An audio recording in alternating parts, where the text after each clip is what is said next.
다음 소식입니다. 김명수 대법원장이 전임 양승태 대법원장이 임명한 김소영 법원 행정처장을 취임 6개월 만에 사실상 경질했다는 소식 어제 전해드렸는데요. 이를 두고 법원 안팎의 해석과 논란이 뜨겁습니다. 전격적인 법원 행정처장 교체 이유와 배경, 김명수 대법원장이 처한 딜레마와 고민을 알아봤습니다. 이철규 기자의 심층 리포트 보시겠습니다.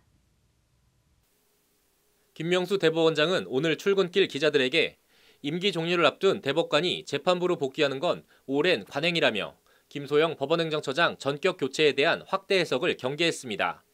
그러나 이를 고지고대로 받아들이긴 어렵다는 게 법조계의 중론입니다. 김소영 대법관은 양승태 대법원장 시절인 지난해 7월 여성 최초로 법원행정처장에 오르며 주목을 받았습니다. 판사 블랙리스트 의혹 등 전임 고영한 법원행정처장이 사법행정권 남용에 책임을 지고 물러난 엄중한 상황이었습니다. 사법부 블랙리스트 추가조사 요구가 본물처럼 터져나왔지만 양승태 당시 대법원장과 김소영 차장은 법원행정처 PC조사에 끝까지 응하지 않았습니다. 그러나 지난해 9월 취임한 김명수 대법원장이 사법부 블랙리스트 추가조사를 결정하면서 조금씩 사단이 나기 시작합니다. 추가조사위는 비밀침해 논란 등을 우려해 임종원 전 법원행정처 차장과 이규진 전 양형위원회 상임위원 등의 PC 4개로 조사 대상을 한정합니다. 핵심 중의 핵심은 법원행정처 일선 업무를 총괄하는 임종원 전 차장의 PC. 그러나 김소영 법원행정처장은 임 전 차장의 PC를 끝내 추가조사위에 내주지 않았습니다. 그럼에도 추가조사위의 조사 결과 발표는 경악 그 자체였습니다.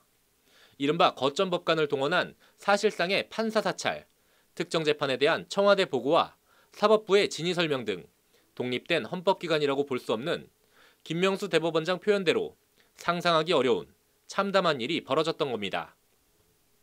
그런데도 그나마 이는 빙산의 일각에 불과할 수도 있다는데 김명수 대법원장의 근본적인 고민이 있습니다.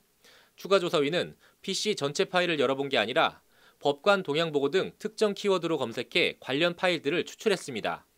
추가조사위가 이번에 발표한 조사 결과는 모두 아무런 잠금 장치나 암호가 없는 파일들에서 나온 겁니다. 조사 대상 3개 PC에서 특정 키워드로 추출한 파일 가운데 760개는 암호가 걸려 있어 열어보지도 못했습니다.